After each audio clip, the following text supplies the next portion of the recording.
You know what? It's been a long road. Getting from there to here. It's been a long time, but my time is finally near. Hello, everyone. My name is Mike McCafferty, and this is the 96th episode of I Just Want to Talk About Star Trek. But it's the first one that we've talked about Enterprise. Yay! Yay or boo? We shall discover. I'm Mike McCafferty, and who am I joined with, by, or on today? You are joined on Kim Miller. Kim Miller and Jason McCarris. Jason McCarris and Kim Miller, the doctor, crewman McCarris. The three of us here. Now, we're having Jason is joining us here for Enterprise because it is pre-TOS. It's new to me. It's new to him, pre-TOS, post-TOS. But I was talking to Kim about that. And I said, let's watch Enterprise. And I said, Jason should watch this too. So, because this is all prequel. It's all prologue, as the past is. And I'm Mike McCafferty. I still want to talk about Star Trek. It hasn't changed in the last 2 minutes. No, it hasn't changed, nor shall it. Nor Gene Shalit. So old. So old. But welcome. Thank you. Sorry we've been so not remiss, but reluctant, recalcitrant. What's the word I'm looking for? Busy. Busy. We have not been. I've been writing between 2 and 3 scripts, movies, and I've been busy, and Jason's been busy, and Kim. Well, Kim just lives in San Diego. There's no excuse for that. But I don't know what prompted this. I think my son has been watching all the Star Treks, voraciously consuming them. He's going to eclipse me very soon in the number of episodes he watched, but not in the ones watched repeatedly. He will never beat me at that. But I realize we haven't really ever talked about Enterprise. And now that we have episodes, now that we have the new Trek series, and we also have Discovery, it is no longer, it's not the newest or perhaps the worst. So I thought, let's dive into it. Let's see what we think. Now, Kim's seen this before. God, I have not watched any Enterprise since it first aired. Which, interesting, looking this up, I didn't realize, or I hadn't remembered that this episode first aired 2 weeks after 9/11. Yeah. Weird time to start a show. Just seeing that now, yeah. Yeah, God, I didn't realize it was 2001. I know that like later on, like the 3rd and 4th season, they played around with like the Xindi attacking Earth and kind of like echoing 9/11. But yeah, this was fresh off of 9/11. What a way to start a series. Yeah. In 2 weeks, get ready for fantasy and Star Trek Enterprise. All I remember from watching TV at that time is just coverage of 9/11 for like a solid 6 weeks. And I don't even remember watching this show. Watching it again this past week, I was like, I don't remember any of this. The only thing I remembered was Mayweather sitting upside down on the ceiling in that one scene. Like, oh, that looked familiar. The Mary Poppins scene. Yes, yeah. Let's go. I love to laugh. Right. Or the Inception scene. They're all running around everywhere. I remember seeing this, and I have very, very strong feelings about this, and we can talk about it later on as far as why it is a much maligned series. But perhaps retroactively it is going to be back into a better place. And that's why I decided, why don't we take a look at it and see what we think? Remember we talked about it briefly with Nate Pearson in podcast episode, 5? Or this is true, yeah. Very early on. So about 90 episodes, we actually talked to Nate Pearson about it. That was the last time I think we actually had a full-on discussion about Enterprise. And I think the three of us are very far afield of it. We're like, Enterprise is bad because... and Nate was like, no, you got this, and this. He actually loved the series. Yes, all 3 of us were saying that. Well, you were there for that. I was there, but I'd never seen Enterprise. I had no input or idea other than I knew Scott Star Wars Bakula references. was in it. Yes, exactly. I need solo references. No. No, so we decided to come back to it. and check it out because it's, gosh, it's been 17 years now since it premiered. That's amazing. It's insane. But watching it, I remembered why I disliked it. Really? Okay. Yes, I do. And maybe I'll just spill the beans right now. Because here's the thing. By the time that had come out, Star Trek had been going on since, well, the movie started up in like 79, I think, the first movie. And then you had 82 and 84 or 86. And then Next Generation started in 87, 88, I believe. So you had, what's that? 87, right? Yeah, it's 87. So you had 14 straight years of 3 different 7-season shows running, sometimes concurrently, sometimes overlapping. You have maybe like 400 episodes of basically a copy of a copy of a copy. And then comes along Enterprise, which is a prequel. And you're like, okay, let's see what you can do. And when I watched this, I would remember it's like, this is why I didn't like it. I always felt like this show, when it was starting, was aiming for like a B+. Like, man, if we could get a B+, we are set.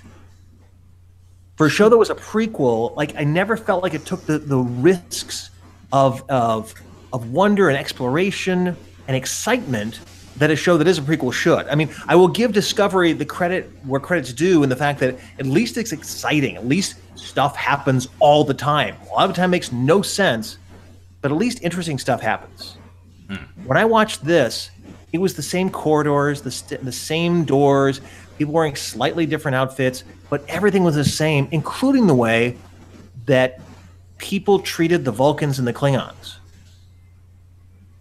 I mean, we'd seen these characters before, we had, but the people of the Enterprise had never seen that before. And yet they kind of treated it like, oh, that's interesting. It should be the most wonderful, amazing thing they'd ever seen. Well, don't you think we missed the part where it was the most wonderful and amazing thing they'd ever seen, because we kind of jumped from this flashback of the captain at the beginning with his father into they've already, joined forces with the Vulcans, and everything kind of happened off screen where we never saw anything happen. So I think at that stage, the Vulcans are already obstructionists and a problem for the Earthlings, and I guess we missed the awe-inspiring sort of discovery of it all. No pun intended. Yeah. No, I agree with that. I agree. I mean, this Enterprise picks up, 70 years after the events of, was it 90? Mm-hmm. 90 years after the events of First Contact. So already man has explored into space to some degree, and we're sort of in this weird middle zone where it's like, oh, we can only go warp 5. It's like, what? But that's the most interesting thing you can have, is you can only go warp 5? So you're right. Like, they meet the Vulcans in Star Trek First Contact. That's great. But then when do they go to Alpha Centauri? When do they go, to Rigel? When are the first times they see the Orions? All of that stuff is sort of skipped over so they can kind of go, this is pretty much like Star Trek that you remembered, just a little bit more retro than what you've seen. Like you did, like the fact that there were aliens, like Dr. Phlox, on Earth already. We missed that. Yes, and exactly, yeah. And you have like Archer. Jonathan Archer is like, oh, hello, Dr. Phlox, good to see you. Yeah, well, it's good to see you too. It's good to be, seeing different human species and all sorts of stuff. Like, this should be amazing. This should be the most amazing thing this guy's ever seen. Instead, he's just a run-of-the-mill alien with an insane smile face that you should kill him for immediately. Like, kill him for. What the hell was that? Too happy? Yes, the Alien features heavily relied on new morphing technology for special effects. I noticed, especially with like the Stretch Armstrong aliens at the beginning, were sliding under doors and. Yeah, it's certainly in high definition. A lot of those CGI effects certainly do suffer, and the civilians they just look like goofy rubber monsters that have like SpongeBob's SquarePants faces. I was kind of surprised, though. I thought it actually held up pretty well. I mean, not having watched it and then watching it now, I'm like, well, it's clearly dated. It was a television show, but it did have a very kind of cinematic quality that most of the other Star Trek shows I've seen didn't have. Maybe other than Discovery. Look that up, Jason. I think the first episode won an Emmy for special effects or something. Oh, did it? Yeah. Oh, well. I mean, the special effects weren't terrible. I mean, now, when they're panning through the cornfield with like the fire, like you can see it like kind of move. It was like, oh, that fire's kind of moving. Yeah. And if you look when they're flying the little shuttle to the Enterprise, like they have little models of Archer and I think Trip in there. Oh, obvious little CG dudes, just like it's like 2001 CG characters. Yeah. Like those guys who were walking on the Titanic. If you looked really close, James Cameron's Titanic, and they're like, yeah. There's some stiff-looking guys walking around. Yeah. I mean, the special effects didn't bother me too much. I mean, they looked okay, but the Sibulians, I felt like. The who? What are you talking? Isn't that what they're called, the Sibulians? Suliban. Oh, Sibulians. Sibulians. The Bullions. The chicken bouillon. The chicken bouillon. Sounds like what they said in Temple of Doom with Molaram, Sularam. Molaram, Sibulian. Sulaban. Molaram. What are they called? Sulaban.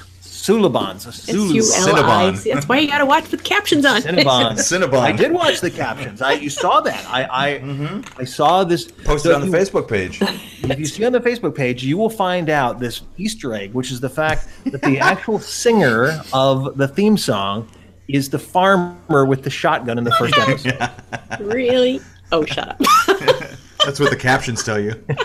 Man, because he comes out with a shotgun and the subtitles say, "Man, drop your weapon." And then he has a few more lines, and then it goes right to the credits. It's been a long road, and it's man singing. So if someone is hearing impaired, they're going, "Why is that farmer singing this song? What is his reference? Why is he? Are we ever going to see him again?" And you never see him again. I did love the farmer's weapon, though. That was pretty awesome. That badass plasma shotgun. Plasma shotgun, yes. Yeah. It's very 22nd century-ish. It looks like a gun, but it looks like it's from the 1800s, but it's plasma rays. Just paint it silver and call it a plasma gun. It's fine. We'll put it in post. It's fine. All right, let's dig into this a little bit. Let me just tag this thing up, because even though I wanted to save this for the end, I'll say it now. Is that when I saw this in 2001 and I watched the pilot, I just had that feeling of sameness. I had this feeling of boy, I've seen this 3 other iterations, and I just don't know if a prequel with the exact same settings and characters who seem like they're cookie cutter at this point in time is interesting enough to me.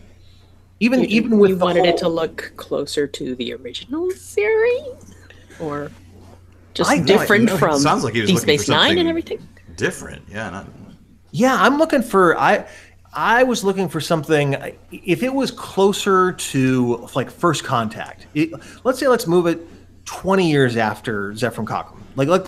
And there's still creaky spaceships with switches and buttons and things could fly apart in an instant. That would be kind of cool. This, everything is pretty much done except for doors don't open on their own. Transporters kind of sort of don't work. I wanted to see that kind of that pioneer spirit. Certainly the song kind of invokes this idea of, all these pioneers, all these people who are setting off to new worlds, but as we are right now, Earth pretty much has spaceships that can go to different worlds. We're just kind of I guess we'll do it now, But isn't it because they are reaching new territory because now they have, they can go up to warp 5, so they're able to go to reaches that unknown that they haven't yet, and it's part of that whole exploration theme? Yes, but even that, I guess. But to what end? I don't understand. They've never been to Kronos. No, they've never been to Kronos. But again, that's the second part of my problem with it, is that they've never been to Kronos, but they treat it as though they've been to Kronos. Like, I mean, there's no mystery or intrigue about going to it. We don't see it through the eyes of these people, like how alien strange this is. The one scene which was kind of cool is when they're on that weird, what was it, that planet where there's the weird blue and pink colored girl who are eating butterflies. Yes, yeah. That I kind of liked. It's like, I don't know what the hell's going on. I haven't seen that before. I wanted to see more of that. And even if it is a Klingon, I want to see more naked girls, blue and pink. You want to see butterflies. more oil rubbing scenes that were completely I was going to say, we kind of veered off into like soft porn territory in the second half of this. That oil rubbing scene. Yeah, see, there's... All right, let's just kind of like look through a couple of scenes here. Let's talk a little bit about it and see what we think 17 years later of Enterprise. Cutting edge. Cutting edge of Enterprise. So we have the opening scene running through the cornfields. Well, the opening scene is the kid and the father, right? Oh, that's true. Yeah. Yes. Painting the ship. Right. Which they kept flying throughout the like 3 times during the episode, like little drone. Yeah, I know. He's flying this weird little like drone thing, which is kind of crazy because 17 years ago, they thought of a consumer drone wasn't exactly on everybody's mind now, and it's a reality. It's kind of crazy. This is true. If it was prescient of anything, it is drones. The one thing they know was drones. Drones and butterfly eating. Yes. But that scene establishes how Jonathan Archer's father has been sort of held back by the Vulcans holding back technology. Yeah. And they must have a good reason. God knows what it is. Yeah, he's one of the people who developed the warp engine along with Zefram Cochrane, apparently. Just kind of pasted that on there. Thanks to Zefram Cochrane and Henry Archer. What? Who's this guy again? And so wait, like so Zefram Cochrane must have been really old when Henry Archer started working with him, right? Because it was 90 years ago. Yeah, the cornfield scene takes place, and then 30 years later. Right. I forgot Because there was that a point time he's jump in there. Yeah. Scott Bakula, right? After that, Archer as a child scene. Then 30 years later in Broken Bow, Oklahoma. That's when that scene. Right. So it was 30 years ago. Wait. So Scott Bakula was like 40. I guess he was 40 at that point in time, right? I'm trying to think. Yeah. Yeah, sure. yeah, Okay. Yeah. He was pretty close to. He was in his 30s around, or at least early 30s during Quantum Leap time, right? Yeah, I think so. All right, so I'll buy him at 40. So 30 years ago, his father looked like he was around 30, right? 30, 35. Sure. So he started it, like let's say Heegard started in warp field technology at 20. So that's 45 years ago. And Zefram Cochrane created it 90 years ago. So Zefram Cochrane was screwing around for 45 years before Henry Archer showed up and showed him how to do it. So maybe they're right. Maybe, I mean, like, he couldn't get past Warp 1 until Henry Archer shows up 45 years later. It's like, hey, Zefram, push that button. Like, oh, good. Now we can go Warp 2. So Cochrane is James, what's his face? Cromwell? Yeah. Mm-hmm. James Cromwell, and have you seen this one yet, Jason? Metamorphosis in the original series? I don't think so. Is that the one? That's not the one. No, I'm thinking of another one. The man must continue. Her voice is so melodic and pleasing. It is. Yeah. She talks like this. Sort of sounds like a robot. So we've seen Zefram Cochrane before in the original series. He's a mid-sized stout man, probably like 5'10". Well, yeah, he's a regular guy, but he's a little husky. I mean, he's got a little meat on his bones. He's a man of regular size and stature, who then, when we revisit him, turns into like 6'9" James Cromwell, who weighs like 104 pounds and wears a strange like head cap on his head. And so, where is he in the original series again? I believe, Metamorphosis season 2. Yeah, I think so. I just watched it this week. Yeah, it's an okay episode. Let me see. But I was talking to Mike about how Zephram Cochrane is such a recurring figure in multiple episodes, multiple series and films. We should do a whole podcast about him. We should. Yeah, we could. Yeah. So he was in season 2, episode 9. So you probably saw this one, Jason. I maybe, did. maybe Yeah, you did. I did see it. I just don't remember. I have to go back and check now. Yeah, played by let's see, who played Zephram Cochrane? Let me see. I'm trying to find this guy. What's his name? But he's very stout, according to Oh Mike. yes, I do remember this episode now. Yeah. Yeah, not necessarily a very memorable one, but I just always remember. So it's Glenn Corbett plays Zephram Cochrane. But like he's like just like an average guy. He's like, well, I created warp drive, Captain. Just don't tell anyone because I went away. And Right. That's And then- right. He was in that old episode and knew that he wanted to Spock- die in space, so he took a spacecraft and left his home. yeah, Spock Yeah, says that I do planets remember. have been named after him. I'm like, really? Yeah. yeah. Universities, cities, planets. Yeah, Cochrane's planets. We've never been to Cochrane's planet. And if I say Cochrane, it's because I have a friend named Dennis Cochrane who was on Next Generation and Enterprise. So we should have him on. I always forget to have him on the Have show. him on. I Sitting on know. that floor. You know, maybe for our 100th episode gala, we'll do it. Gala. The gala. We're having a gala. I need a ball gown.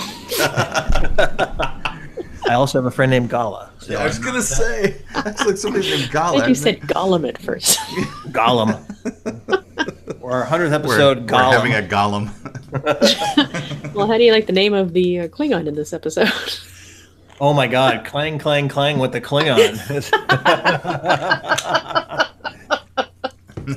What are we doing with two that? A's. What is it? Clang with 2 A's. Sure, because Because, yes. yes. Can we have an umlaut over one of them? Just make it clang.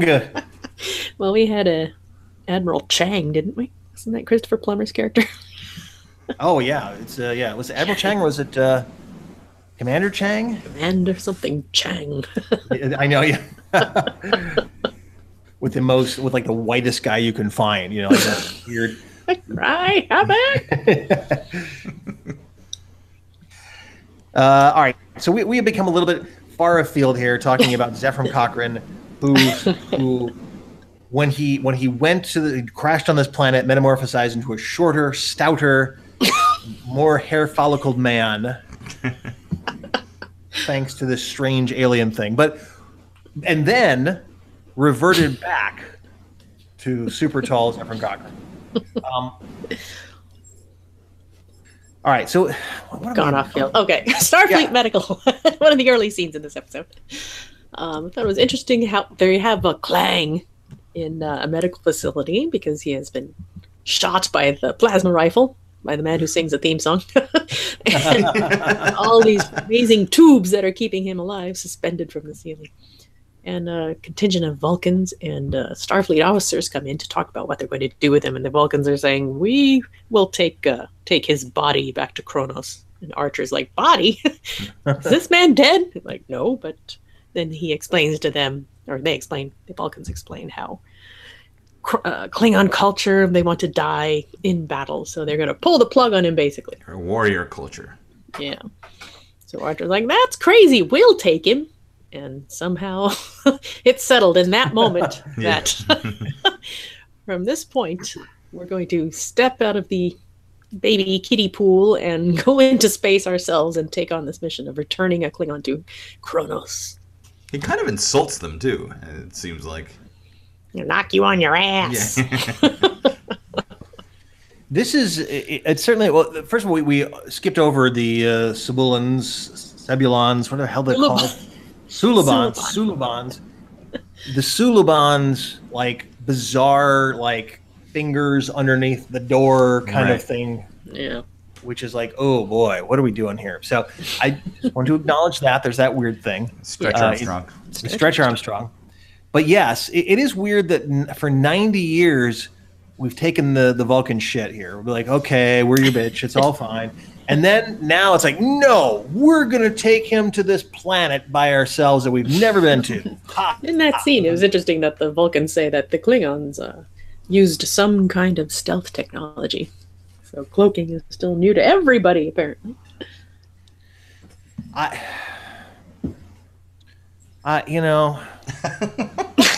Cloaking really upset Mike. The whole timeline of cloaking and Discovery series and what's happening? Cloaking was discovered and utilized by the Romulans in Balance of Terror. All right, that is the first time we've seen it, and then it was given to the Klingons in the Enterprise incident. Let's all be okay with that, okay? I'm fine with that. I know, yeah, of course you are, because it's the right answer, okay? But then we go I need to be the contrarian in this situation and say, I don't know about that. Oh.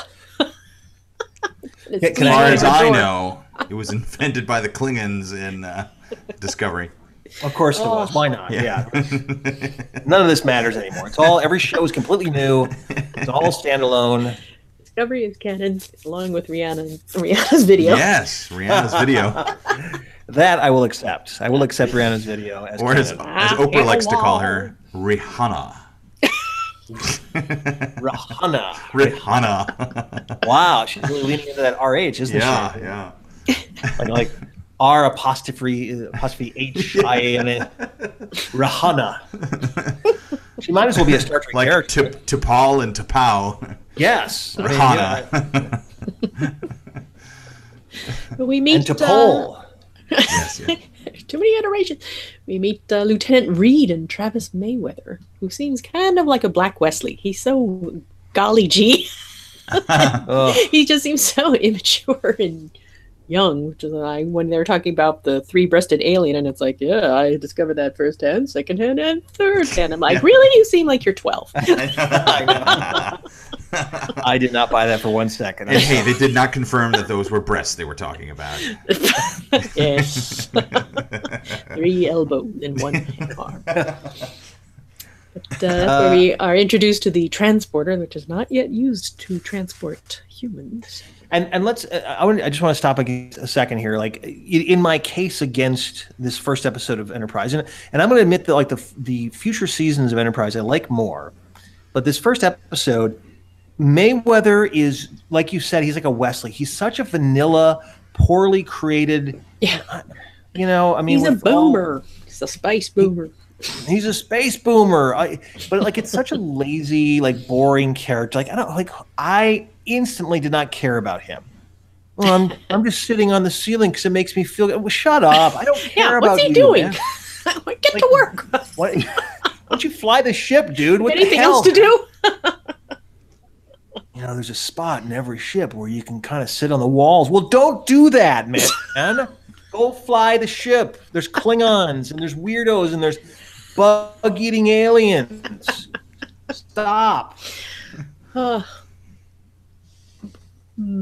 else is that? Oh, did you like the horizontal warp engine? Oh, the one that's just kind of like sitting on the side there, just kind of. Yes, looks very submarine-like. Everything here. See, like again, like I don't mind some of the design for Enterprise. It's okay, but they could have gone further. It's just a little more cramped than we're they trying to bridge contemporary time to US. So, what would you like to have seen? Well, I mean, first of all, like with Deep Space Nine, the Defiant was a very cramped ship as well. I mean, it wasn't as cramped as this, but it was a smaller ship. I guess, like, I don't know. I just wanted to see more. Like, if you watch Battlestar Galactica, like a show which premiered like a couple of years after this, it's a lot grittier. That's the kind of show I think they aspired to be, but didn't have the courage or the backing of the network to become. In Battlestar Galactica, like, they're flipping switches. They're on giant phones, the corded phones, talking to each other. I mean, it's crazy. It was truly revolutionary. Yeah. They were on giant phones that were corded. Well, no, it's weird. It's like Commander Adama picks up a phone to talk to someone. He's like, hello, this is Commander Adama. It's like this big, like cell phone from the 90s with a big cord into the electronics. Like, what is that? But it's so cool because it's so strange because it is so anachronistic. Now, I think one of the reasons they did that is because the Cylons basically had the ability to destroy all sorts of like computer technology, so they had to go kind of like retro, solid state, which made sense, but it also gave it more of a real physical feel to it. This feels a little bit in the middle. I'm not opposed to the design. I just wish they would have gone further. They're shooting for that B+. Well, apparently in the NCC 1701, they clear all that stuff out of the floor, so you have lots of room to fight. Yeah. Yeah, in TOS and in TNG, there's like, let's just have big aisles here to walk through, big hallways, just because lots of people walking back and forth, plenty of space in space. Definitely felt that on the Enterprise NX-01, how everything just felt very cramped and small, but that made sense as they were transitioning from a space shuttle type environment to the carpets of the Enterprise D. Yes, the soft carpets of Enterprise D, which were good for filming. That was the reason they put them there, is because it made it easier for them to walk around. They didn't have to like Foley all that out or ADR all that out. So, let's see what else can we talk about this episode? Brazilian jungle classroom where Hoshi is teaching Klingon. Yes. Oh my gosh. Okay. Don't you recognize the common Klingon word? What the hell is that? Never heard any Klingon make that noise. Weird trilling of the tongue there, yeah. Deanna, I am here for my... So wait, she was teaching Klingon there? Or, I mean... Yeah, I thought she was leading a class there, so... Yeah, I thought she was teaching something else, and she didn't know Klingon, which is why she had that crazy recorder thing that was translating she was teaching for her. them Klingon. Oh, okay. But Archer pops in to say, hey, we're going to leave in 3 days. I need you now. Right. We didn't talk about their little ride under the with the shuttlecraft, too, where he bumps and ruins the paint. Yes. We're past that. Yeah, we went past about that. everything else. But it was such a kind of a dumb moment. Like, oops. Like it hits the spaceship. I know.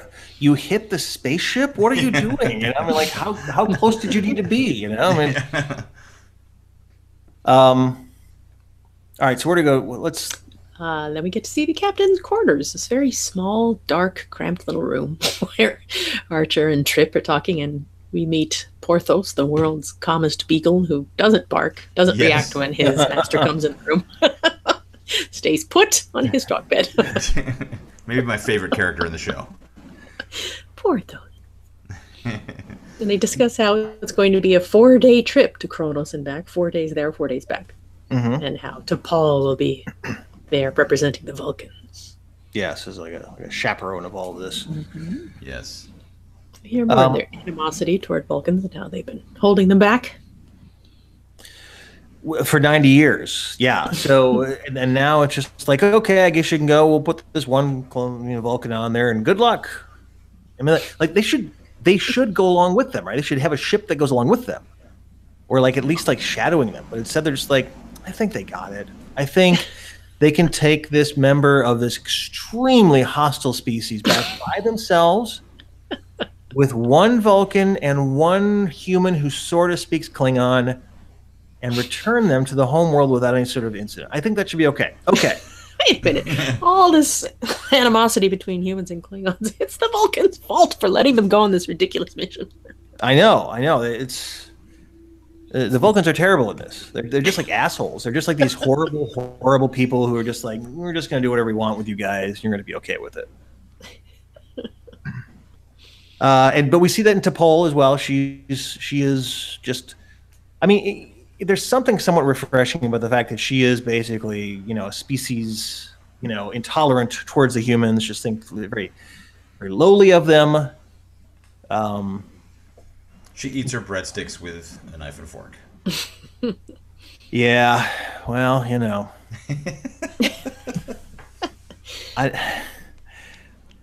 I don't. What was the reasoning behind that again? It was because it's don't against touch our their food. custom They to don't touch their food. Their food, yeah. I bet you we could find someplace somewhere in one of the episodes where Spock or somebody picks up a piece of food and eats it. Well, you know? Spock's half human, so. I guess he picks up with his left hand. Yeah, exactly. Not the right. Yeah. But we get to see the NX-01 for the first time as it's launching. Mm-hmm. Which made me think, why do they make ships that don't need to be aerodynamic? Why do they make them aerodynamic? Why doesn't it just look like a big office building? It's more practical. Floating office building in space. They should. That's what they should. They should make them the most crazy. I mean, if you think like the Voyager spacecraft, it's like just this crazy big satellite dish with like It's big not all giant, sleek. yeah, It's big like arms sticking hanging out. And You mean V'ger? I just want to V'ger. see some ship launch that just looks like an office building. I'm on board with that. I think that's the best idea. Just launch a bunch of garbage in space with rockets behind it, and like, okay, here we go, man. Oh, Um, see. So where do they go? Oh, so they go to the alien space station where we see this future guy and a Suliban. And he's getting chewed out for where's Clang? Yes. where's Did you Clang? lose Clang? The more they can say his name, the happier I became. You know? You lost Apparently Clang. that Clang. character is from the future. And Yes, he's he does. inciting some cabal of Suliban to make the Klingons fight amongst themselves. Right.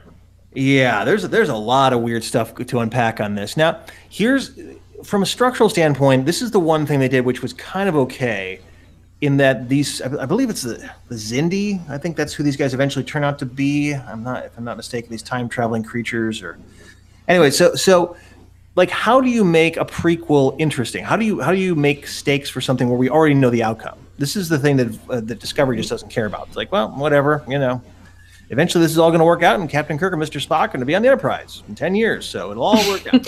Well, I'd say the answer to that is to link it to things that you know people are already interested in, like Klingons and sexy scenes and Yes. Naked women eating dancing. butterflies. Naked women and butterflies, oil upon the body. Yes. But what they did is they created this sort of temporal war. That's how you make stakes to like a prequel. You say, well, we are trying to change the future, which then affects all of these episodes, all of these series. You know, original series, TNG, Voyager, Deep Space Nine. So it's kind of a clever way of saying, yes, we know this is a prequel, but everything beyond this is in jeopardy if we don't fix this right now because of time travel. Now, why these like, you know, shadowy yahoos don't go like even further back in the past and fix stuff, you know, who knows? But they have to go and get Clang to create a ruckus. Clang. Clang. And use these Sulibans. He's named after the Yes. gong on Vulcan that was they were hitting during the combat thing. Oh, Troika. Who's the Anwum?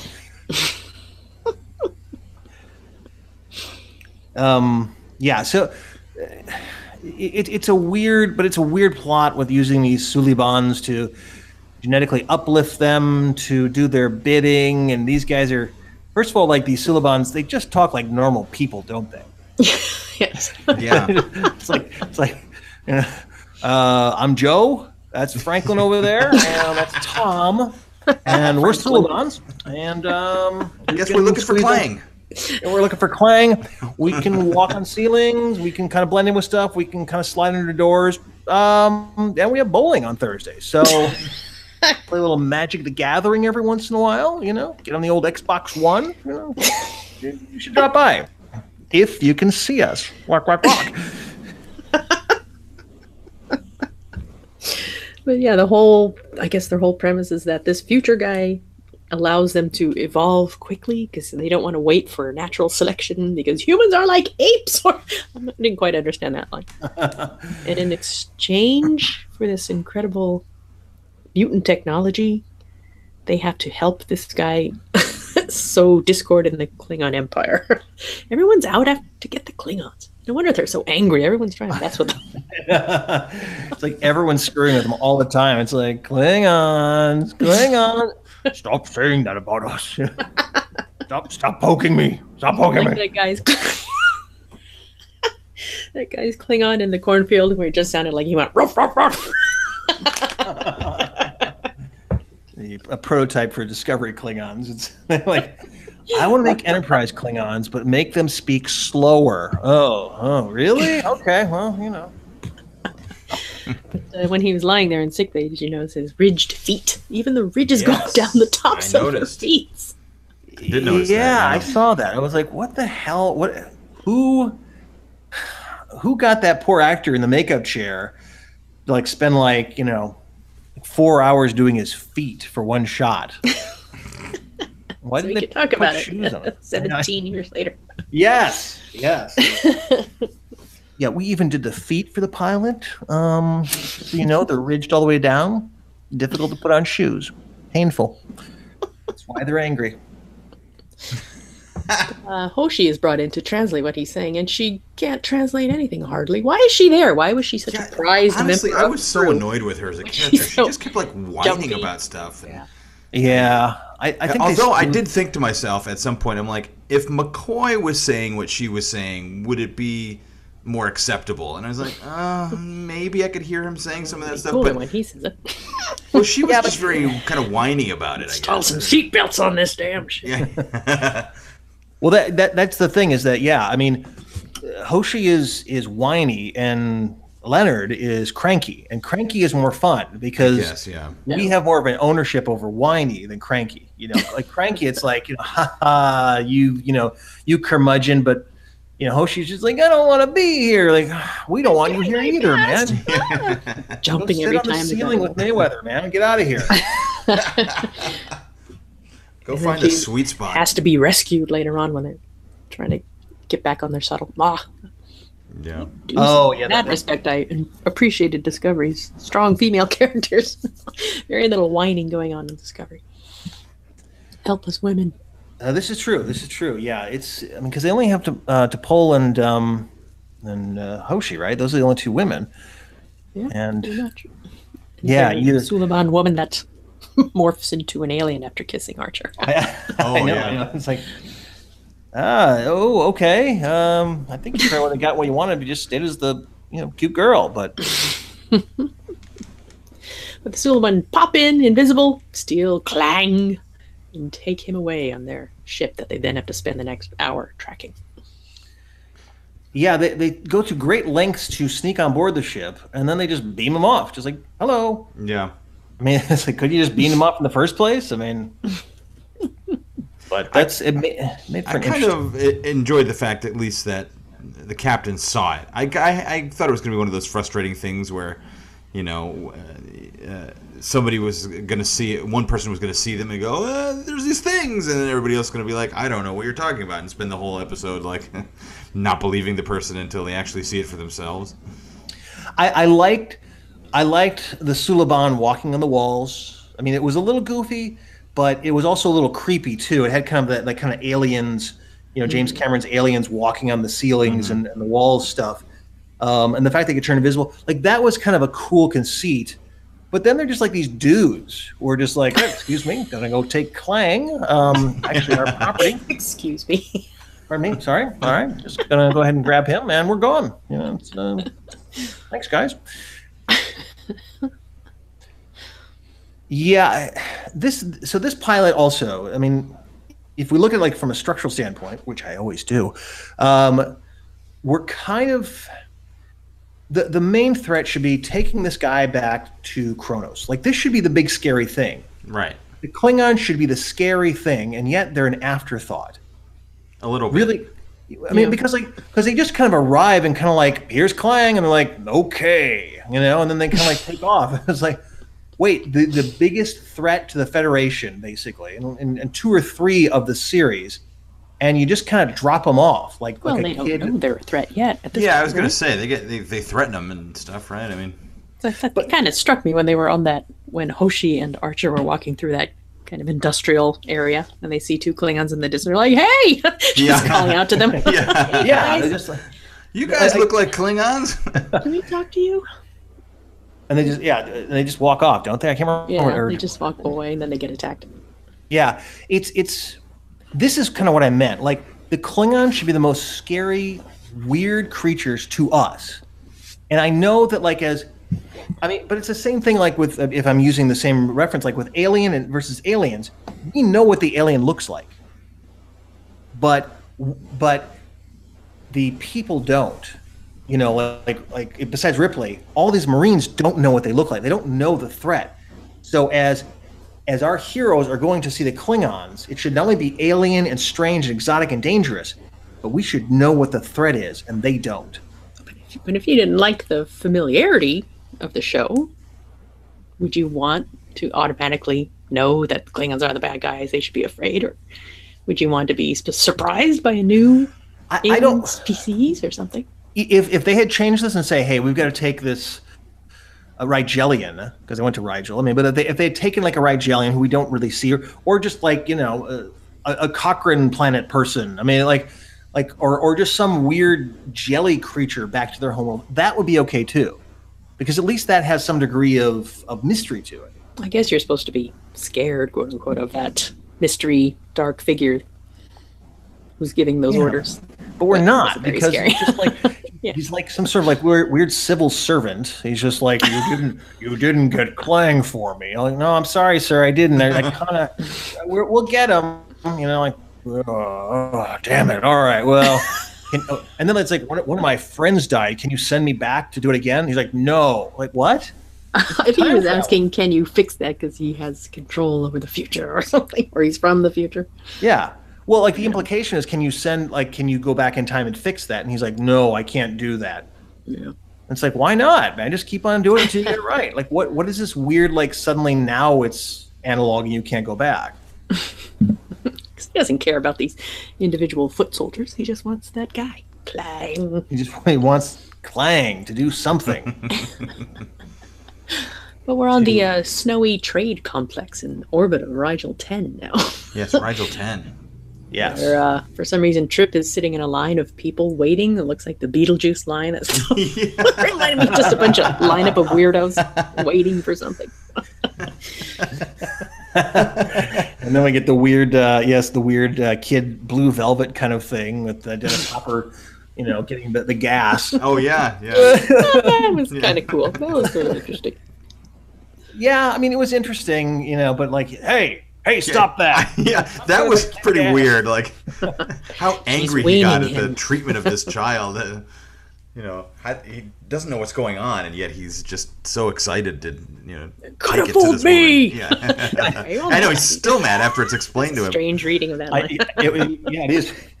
Yes, you're right. It is I want that kid to die, but to know that he had a choice, you know, of not breathing the gas, you know.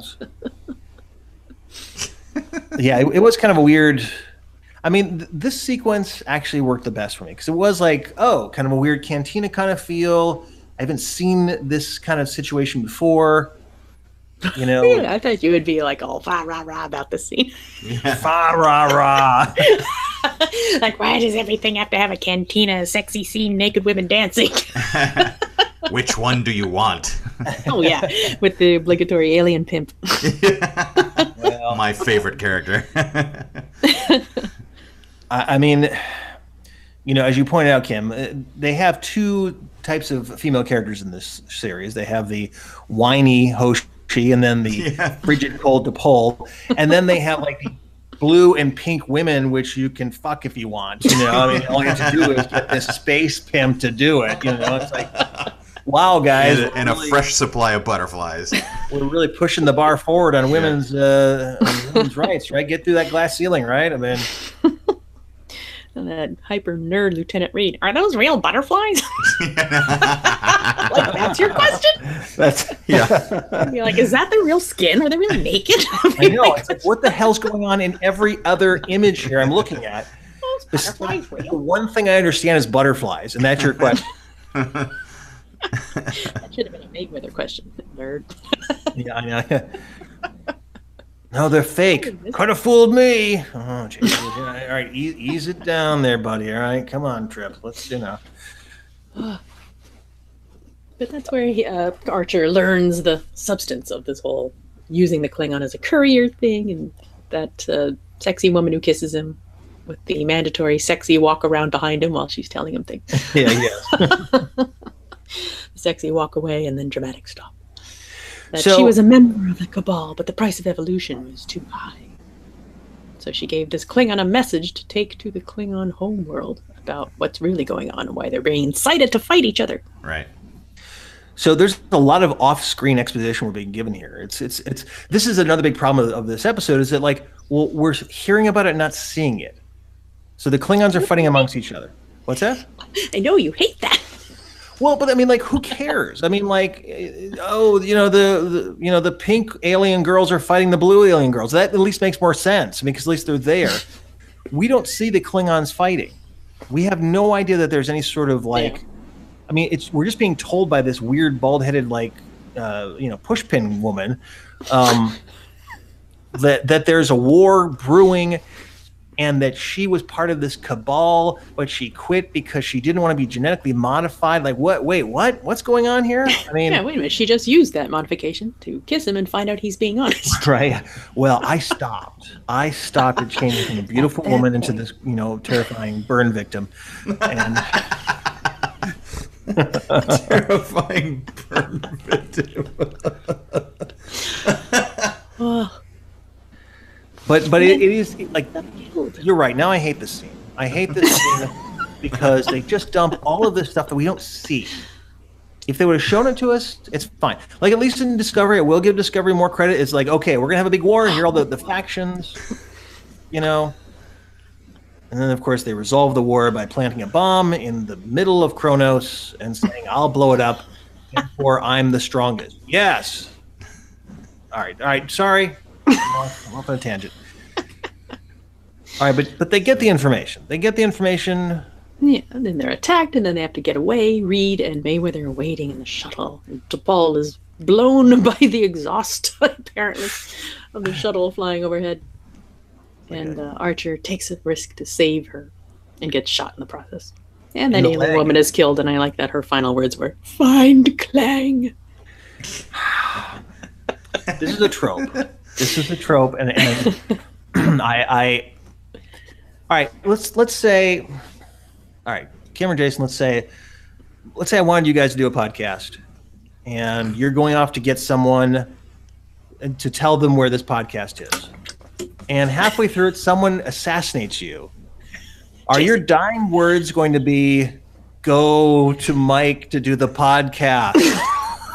Find Weissel. Yes, find Brian Weissel and tell him.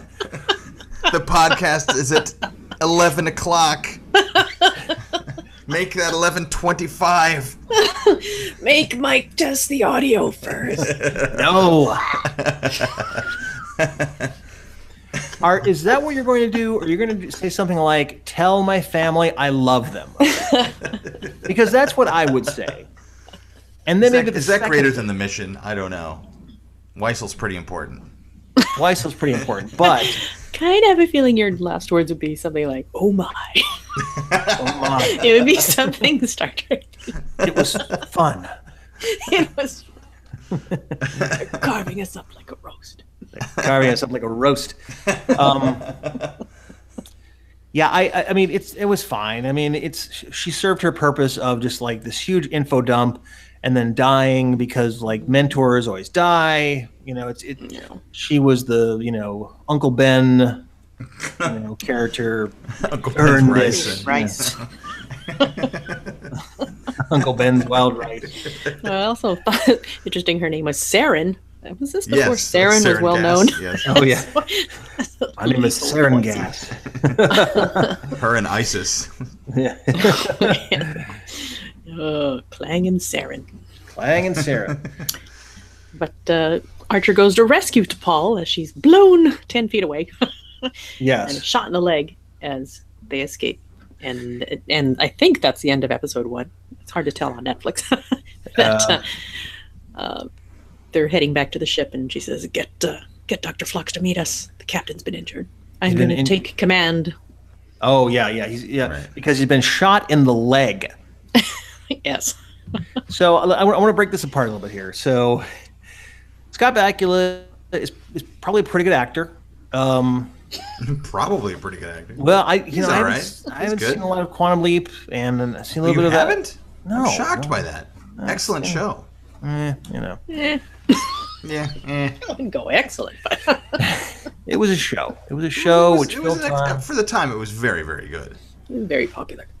You know, it was kind of like an Incredible Hulk kind of thing for me. You know? I'm going to start my own podcast. I just want to talk about Quantum Leap. Yeah, you're welcome to. Probably a bunch, I bet. I'm sure there is. Three idiots somewhere talking about it right now. If there's a MASH podcast, like more than one MASH podcast, there's got to be a Quantum Leap podcast. Maybe I'll watch an episode of MASH. Oh, jeez. David Ogden Stiers, man, come on. It's no Quantum Leap. Never mind. Larry Linville. What are you talking about? Well, Larry Linville. But he was never in Star Trek. Although I heard David Ogden Stiers was a little bit of an ass. That's what I heard. Wow. Like someone who knew him said that he was kind of a bit of a prima donna. Oh. But I'm shocked by. it doesn't matter. It's a Star Trek curse. Why do you invoke Trek. his name just to trash him? Yeah. I think we talked about him earlier in glowing terms, and now we can kind of have the other side of it. So it's all right. Fine. Enough Past David midnight, I Ogden's can. tires. Yes, It's no longer too soon.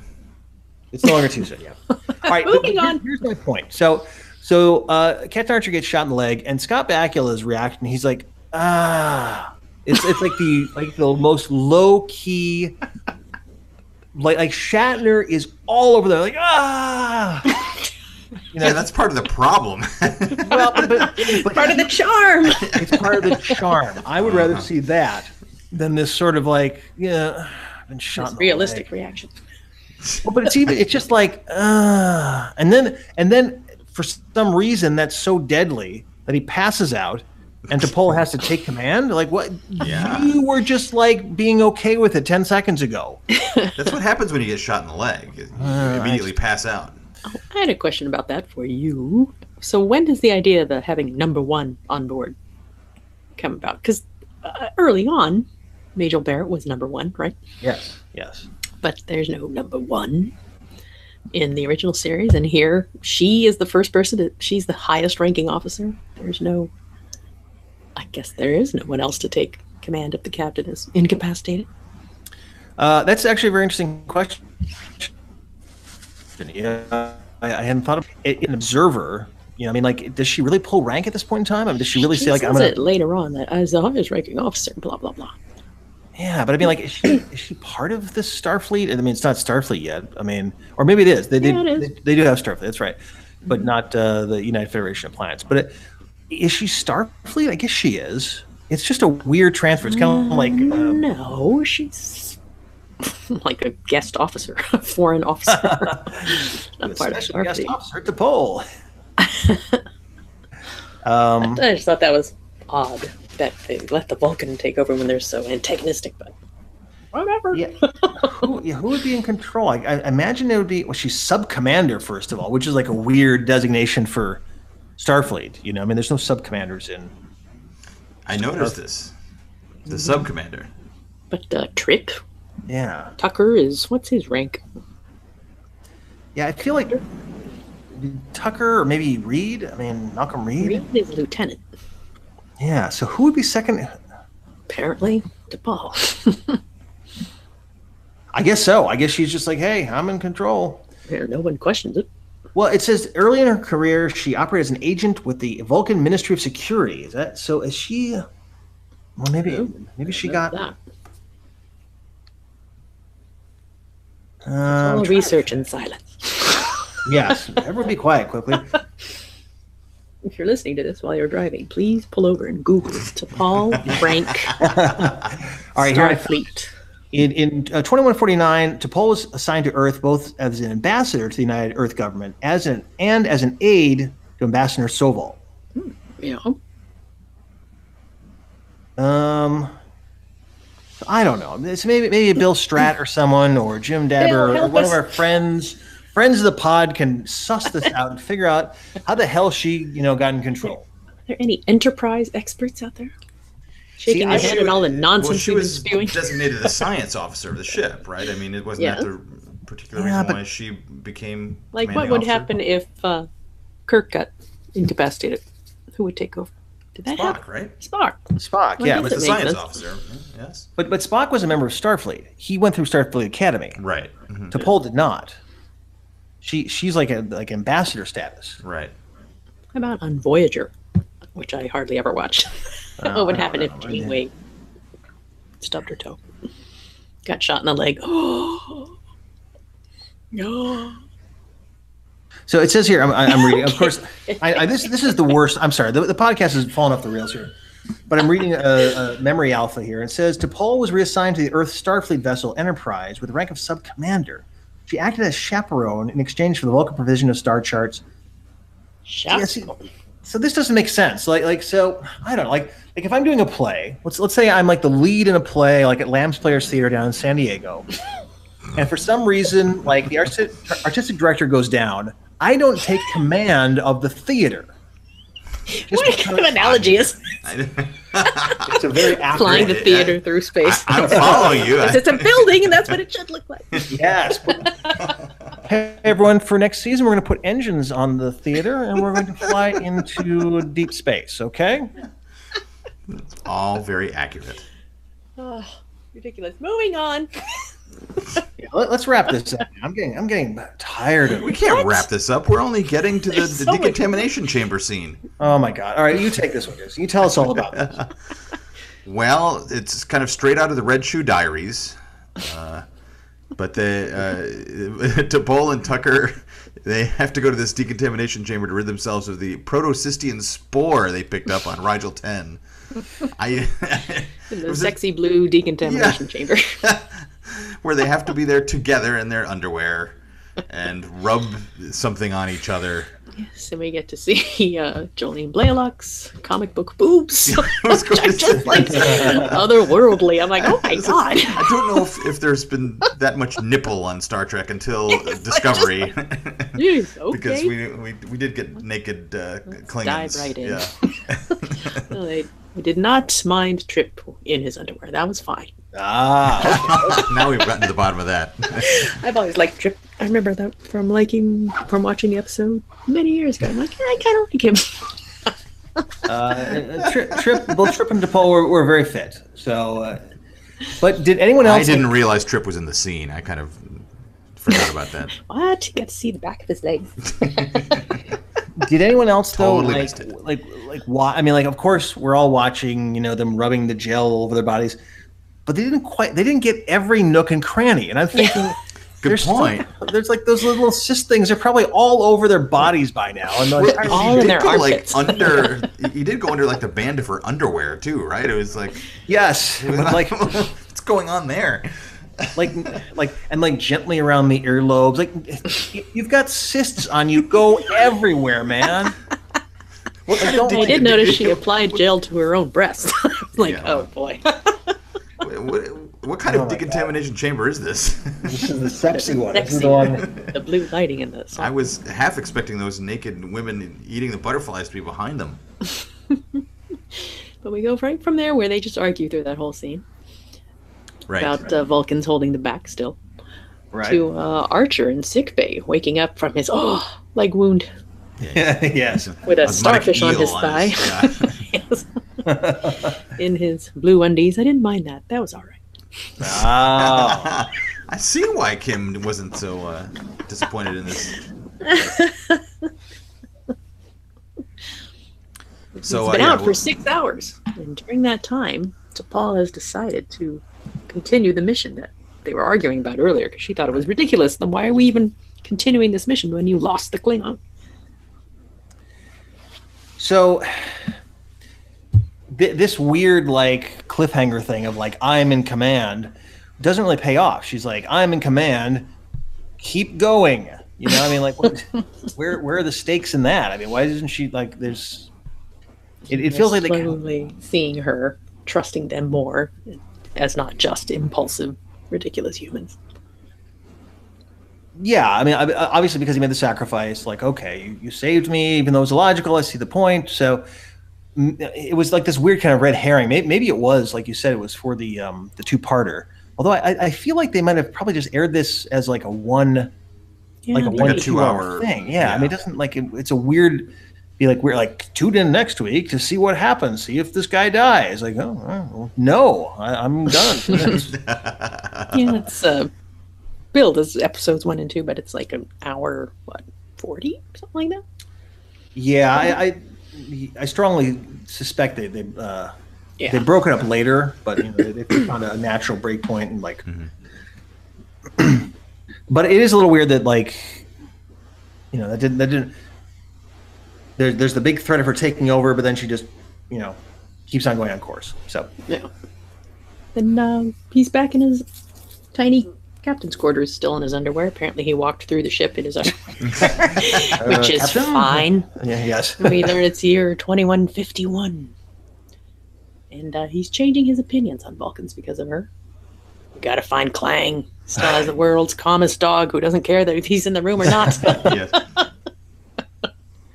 I mean, what does that dog do when it's like red alert and like there's like plasma venting through like panels? Because it does in every single room, no matter what. There's always smoke and sparks everywhere. I mean, the dog's just like, oh, whatever, man. Never leave that bed. Yeah, I know. They come to a gas giant where they track the Suliban vessel there, and then they lose the warp trail. Yes. But they figure out that it has been multiple ships coming to this spot, so they realize they're in the right spot. Bring the weapons online, polarize the hull plating, because we don't have shields yet. Yes. Sounds a little lame. Polarize the hull plating. Polarize the hull plating. Okay. Positive to negative. There we go. All right. Got it. So they go into the gas giant, and they see these weird kind of like buckyballs, magnetic things all stuck to each other. Which they catch one with a grappler hook. Yes. 22nd century technology. Kind of looked like Cloud City. Jason. No, it didn't. Not at all. Moving on. I liked when they grapple hooked the that weird little pod ship that guy ejected from his ship. Where is he going? Why is that better than getting captured? I'm floating in the clouds now, and I'm going to just to die, I guess. I mean, how is that better? But they catch this so that Mayweather can somehow show Trip how to fly it. What? Ridiculous. Yes. And how he speaks the alien language. Just push that button and push that button. All right, push that and push that. Why can't Mayweather fly it? Because he's needed on the ship, because apparently there's only one helmsman on the ship. Yes, there's... He's sitting on the ceiling or he's flying the ship. Mayweather, we need you to fly the ship. Give me 10 minutes, all right? I mean, I'm just kind of... finally found the sweet spot. I just want to chill here. All right, so then they go to this crazy, Lego ship here. Yeah. Find the Klingon. Find the Klingon. Sitting in an office chair, and they release him. He fights. Squeeze him back into the stolen shuttle. I liked when we skipped over when they're interrogating him. Where they're like, "We're not going to hurt you. We're your friends." They're like, again, it was the most that'll work on a Klingon. Oh, okay. Most casual bad guys. It's like we've got to get that information from him. It's like. Keep him alive while I'm gone. Yeah. Right. Anyway, so they grab him, and then they get stuck in there or something. What the hell happens? They get the Klingon Clang and Trip get back to the ship, the little shuttle, to go back to the Enterprise, and they leave Archer behind. Yeah. They kind of walk around in this weird kind of and place. He's like, I got all the time in the world. There's a temporal room. This looks weird. I'll go in here. Falls in this weird room, and then Suliban Prime shows up, and a weird fight in there. And as with everything, it comes down to a fist fight. So yes, all this technology, and we're gonna. I mean, you know what? I'm okay with some. That's great original series fighting. Just go ahead. I mean, it doesn't make any sense anymore. but sure, why not? But the Suliban does the little T-1000 trick, flipping his hand over to grab the weapon, which I kind of like. With 2001 technology, CGI technology, he's like, ha ha ha, yoink, I've got it. And then to save him, because they can't dock the Enterprise, he is beamed back to the Enterprise. Yeah. I mean, it seems like if the Klingon was there in the first place, and it's like, we should get him back, well, we just try and beam him. Yeah, if he's a little messed up, we could still be like, so this was Klang, and he had a message about the Sulibans, and it went something like this. Don't trust him. Okay, where to go now? Yeah, they finally arrive in Kronos, and like you said, it's like, this should be a spectacular moment of, oh my god, humans on Kronos. And they kind of indicated a little bit with Hoshi and Archer walking into the Klingon yelling ceremony, which they apparently have every day. Everyone stands in a room and yells at each other. You will join us for our yelling ceremony.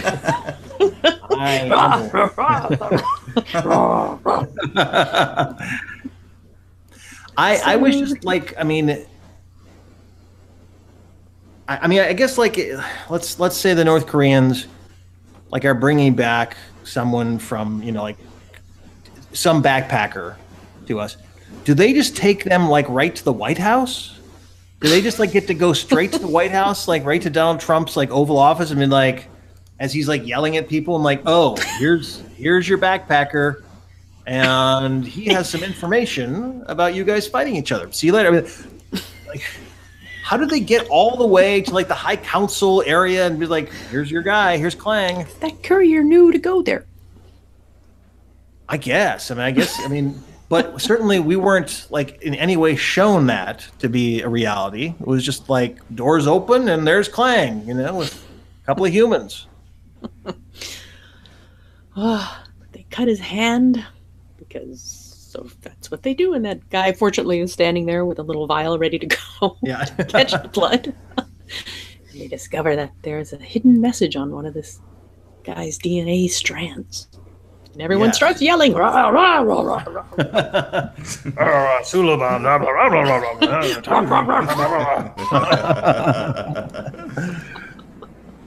I like that there was no Klingon speaking English. That was good. You know, it would have been okay if Saren would have said, oh, and by the way, it's in his blood. The message is in his blood. So even if he dies, pay attention, you can carry his body there. Even if he dies, you can take a blood sample because it's in his DNA, all right? You beam him back and he's a big puddle of goo, it's still fine. It's okay. You know, just get the whole thing there, and the Klingon scientists are going to be able to figure out how to get it out of him. And it was pretty lucky too. They like cut his hand and drained the blood, and the message was right there. Right? Out of like the 10 billion cells you have in your body, and the blood which is constantly coursing through your body, just whoop.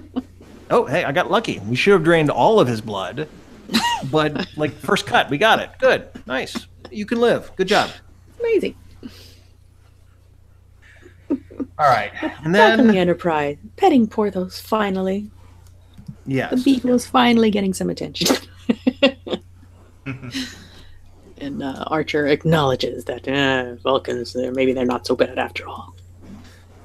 So we're finally building up that relationship between humans and Vulcans, which we've never explored before, except in the original series, where Spock was the outsider. I mean, I guess it's a flipped relationship where, like, because in the Enterprise, everyone's like, "Oh man, Vulcans, you're a bunch of you're an asshole, haha," and now here it's like, "Haha, humans, you're assholes." It's weird how that flipped. Yeah. Archer informs them that, hey, I've talked to Starfleet, and we're not going home, suckers. We're going on for years, indefinitely. You're fine with that, right? You thought we were going to be home in 4 days. Ha ha. Hope you got someone to look after your cat. We're not going home. Captain, I'm Chief Petty Officer here. I was going to donate my kidney, and to my twin brother, and he's going to die. So, I mean, I really have to get back to Earth. I mean, I gotta move my car. I thought we were gonna be home Thursday. Oof, man. Yeah, I mean, no one's gonna water my plants. No one told me about this, so everyone reacts with joy. I want to see one guy like, what? Crap. I want to go. Well, again, it's such a weird transition. Again, like there are these weird jumps of the Vulcans are okay. Okay, go ahead and go off in outer space. Sure, we allow this now. After 90 years, sure, go ahead. You know, and then Clang gets them all into the Klingon High Council with no explanation of how they got through all the red tape. Sure. And then it's like, oh, we just got orders from Starfleet, and we're not even going to see anybody telling us this, saying you're going to go on a deep space expedition, essentially. This is the biggest thing. This is the thing where it's like, hey, you know what? Like the Vulcans should be there on the screen and saying, you know what? You guys did a bang-up job. We are going to authorize you guys go forth into space and check it out. Be the main component of this episode is that, you know, like you can't go, you're going to go. Mm-hmm. But it's not. It's not. Nope. Instead, we end on more drone flying. But he's sending us fool. Sending photos evidence. Oh, My derailing. That's what you've been doing silently for the past 10 minutes. Jason has taken the last 10 minutes of this podcast to look up a picture of Cloud City and send it to us. Jackass. Gas giant. Gas system. You're a gas giant. Can say that again. Actually, it also looks like the space dock from Star Trek 3. I'll look this up. I can hear you all loudly on your keyboards. Jeez. I know. Click, click, click, click, click, click. Well, I mean, let's just if you've listened this long, thank you. But it doesn't get better. All right. I mean, this is not. We're not doing like I'm going to keep watching. You don't want to watch any more Enterprise? No, Not necessarily for this podcast, but in general. This particular podcast. I'm talking about the podcast. Yeah, no. There's no like third act excitement that we're proposing. It's like we're just gonna go off and like search the internet for different memes and stuff. We'll quietly look on our computers. I will watch cat videos. Jason will find more Star Wars references. Mike will have 27 tabs open. All blue latex ladies. Eating butterflies. I have 9 tabs open right now, as you know. But it is, a multiple of 27 or a divisive of 27. All right, so crazy. I have lost my mind. It's late. So I will watch more Enterprise, but only later seasons. That's going to be my later season. How many seasons are there? There's 4. Okay. Yeah. Basically, I think UPN and WB sort of merged, became CW, I think, or maybe it was before that. But they got new management at UPN. They're like, we're kind of cold on Star Trek now. You're done. So they kind of this series ended. How long was it until Discovery? Well, I think it was. So it ended, I think, 2005, I guess. So, 13 years. And I hate it. What a good Star Trek person I am. What do you hate more or like more, Enterprise or Discovery? Enterprise is growing on me. When I watched Through a Mirror Darkly a couple of times, and I watched the 3-part series with Shral, where they go to the Andorian homeworld. Yes. It was this crazy ice planet with like crazy worms that burrow through the ice. Like I was like, that's kind of cool. I like that. They started to find their footing in the later seasons when they kind of had house money. It's like, well, UPN doesn't care about us that much. Let's just go ahead and make up the stories we want. But it was a little too late, and then they got the axe. So I think there was a good show which was eventually finding itself. But it's hard to get through it. And actually, So that if you're still listening, you got to go over to our Facebook page and check it out, because we always post interesting, fun things there. At least I do. Or Twitter. Or Twitter, at Mike McCafferty, at Flibadip, at Jason McCarris. And someone came up and had a disparaging comment about the song. Oh. Much vilified by myself included. Because I remember when I heard that song, I was like, oh, no, I can't. Yeah. I want the orchestral feel. I want the grandeur of it. And now I've kind of turned on. Maybe it was J.D. Riznar who turned me around and said, "This is a badass song." I'm like, oh, okay. Well. Because I do like the imagery of the opening. I do like the idea of like we are striving, we are yearning, we are aspiring. That's cool. Yeah. And now that I know that this farmer is singing that song, it makes it even better. Really, now that you can put a face to this song. From the simplest, he has planted the seed of growth, and he sings to it, and he makes it grow. But the other reason I didn't like the song, I think, is because, again, and I'll cap it off with what I said before, I just feel like they didn't go for it. I felt like they went for the safer choices at every avenue they could. From concept to execution, at every step they were aiming for a B+ when they should have been aiming for an A+. I mean, maybe Discovery aims for the A+ and they get a C+. And in some ways you have to go like, okay, I mean, you guys are just going bananas and doing everything you can, but at least you're trying to shake it up. This show, the 4th series of a continuous line of 14 years, didn't try to change stuff up enough. So then you give us this crazy song as the most dynamic thing you have, and you're going to say no. Well, it's been a long road getting through that explanation. No, it's been well earned. And our time is finally here. Yeah. It still seems pretty weird for a Star Trek show to start out with that song. Well, although I have to say, and you didn't really ask, so I kind of buried the lead here. The first hour of the pilot for Enterprise is maybe my favorite Star Trek that I've seen. I really actually enjoyed it. Yeah. And then when it got to the second half, it kind of started really falling apart for me, and I was like, oh, okay, I put a little. Are you seeing Mike's face on the screen? Yes. We've brought him along too quickly. Looked like you shot Mike in the leg with a pineapple. Doctor, I'm afraid we've brought him along too quickly. We are going to have to impose speed limits upon his viewing now. I'm going to call up Nate Pearson, and we are going to enjoy this series together.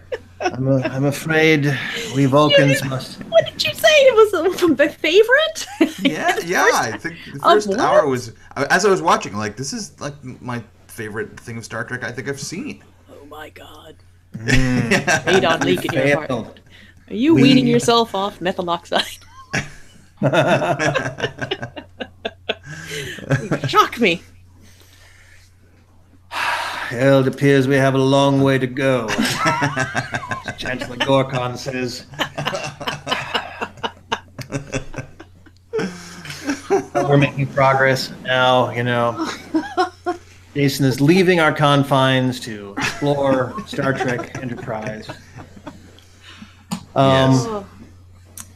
Well, but to you, gentle listener, thank you so much. And perhaps viewers, you're welcome to view this. I'll post this on the Facebook page. We do a live streaming of this. I should post when we're going to actually stream it. But thank you for listening to this. Thank you for sticking with us. Hopefully we'll be a little less sporadic with our podcast. You have your 100th coming up. Yes, I know. We've got 5 more, so we've got 7, 8, 9, 9, 100. No, 4 more. So we're going to have to do something special. The 3 of us will get together. Perhaps we'll go back up to Vasquez Rocks or something. Yes, I missed out the first time. I wasn't there for Vasquez Rocks. Oh, this windy day, hopefully. Yes, on the windiest day we can possibly find. So what did you think of the Corn episode? What? There is a Lost podcast where I actually tried to record by myself up there, and it was like, there's a really good. I'm like, oh my god, this was. Do you have one of those fuzzy covers for your microphone? I'm using one right now. Oh, Jason. Furry. Well, you can bring that up, and I'm we'll use prepared that. for the wind. Oh. Yes, but that was so windy, I might even outstrip that. So, Yeah. but perhaps we'll go do that. Or, you know what? I was also thinking, but this is something we'll have to do later on. We need to go to Yosemite What? Yosemite. With your gravity boots? with our gravity boots for Star Trek V. Sing "Row, Row, Row Your Boat" and eat Beans. marshmallows, beans and marshmallows. I will sample Jason the beans. Because that is a location we can go to. But It's true. It But that's for some within time. our state. yes, within our state. So, but thank you very much for listening. Thank you. It has been a long road. 96. It's been 2 years now. I'm being audited by SAG for my Star Trek movie that I tried to make and still haven't released. This is Really? This is weird. Yes, they're like, we have some questions about this Kirk Trek, the Trek for Kirk movie. I'm like, oh god. Money laundering. Yeah. it's all above board, but it's just. Did you send them the same video you sent us last night? Yes, All the I was uncut supposed- footage. supposed to send it to my wife, but instead I sent it to you guys by accident. I'm like, whoops. Like, why is he sending us an hour Accident? and 15 minutes worth Oh, I of thought that was on footage? purpose. You're welcome to scrub through all that. It is the most boring, It's like. his ploy to get me to edit it. Oh, I sent it to you by accident.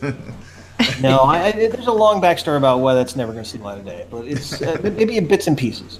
I will post the teaser for it on the website because that's pretty good. Like we're actually, and I think I posted before where I actually synced up with Captain Kirk's speech. At least we got to see Duncan's car accident. That may be the most dramatic thing that happened. I don't think it's the car accident. And the note he left on the car. And then he left on the car, and then the cop showed up and wrote him a ticket. You watched the whole thing, right?